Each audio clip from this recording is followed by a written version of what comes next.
Magandang araw ng Huwebes mga ka-cubes. Kanina, biyernes ako ng biyernes. Huwebes lang pala ngayon. Hirap lang, hindi mo na alam yung araw ng ano.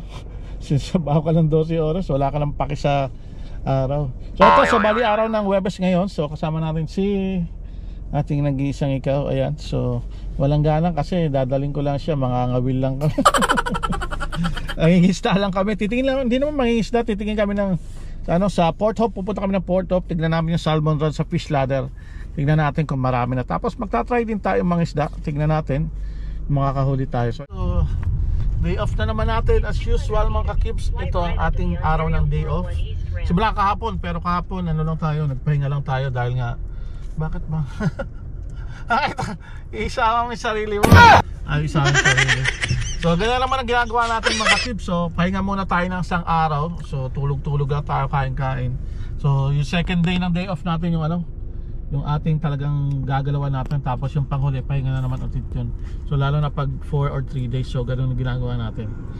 So yan, so sa ngayon, gaya sabi ko, punta tayo ng Port Hope. Kita-kits tayo doon mamaya mga ka-cubes. 1 hour later.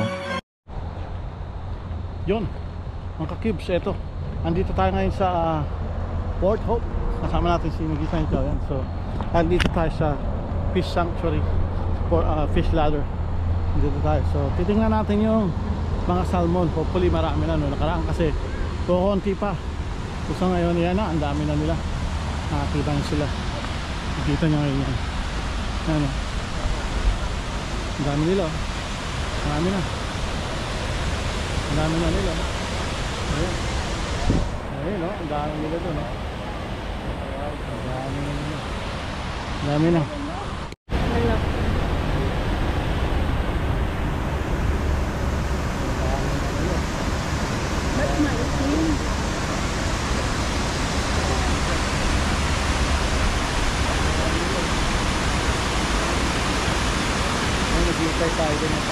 Tumalo na, meron na. Nakuha na ako. Meron na tumalo eh.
Nakaluto na naman.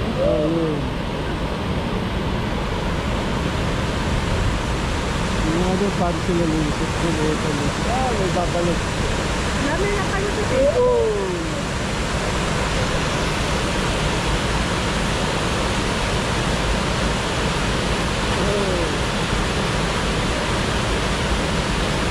Dami ba? Hindi, kunti na yun. Dami yun yun.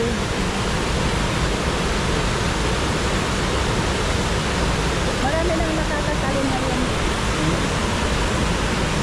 Pero ilong-hilo na yung mga nabungagan. No? Sumasabay yung minsan dun sa tubig yung iba. Ano nga po, kasabay pabalik ka din po. So, ganun sila nga. Pagano po yun. Umano sila eh. Yung iba, wait. Tao na gulong. Ayun o. Nilipad niya. Nakalusot. May kinakapos na papabalik.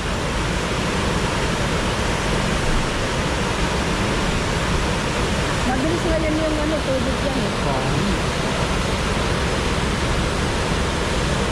Ang dami mga ka-cube, sobra. Bakit itim? Kasi yung araw, pero Hanggang doon siguro dahil sa tulaya. Ayun o, nanggagaling pa sila doon. Hanggang doon sa tulay o, nakikita ko yung pagpiglas-piglas nila o. wala kami nagpipigil.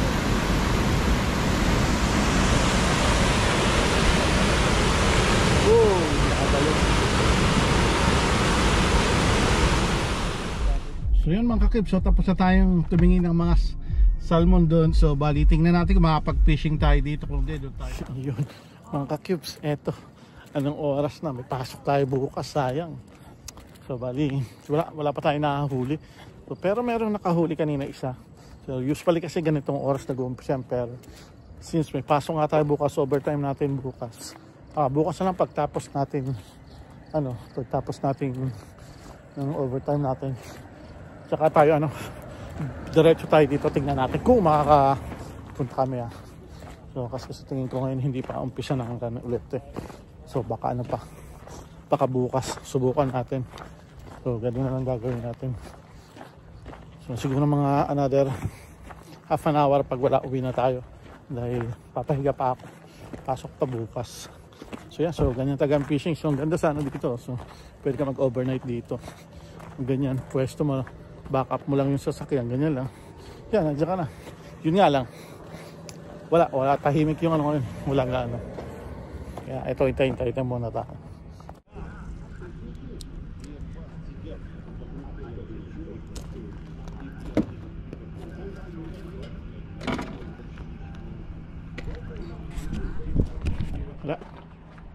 Wala talaga mga kakib. So anong oras na?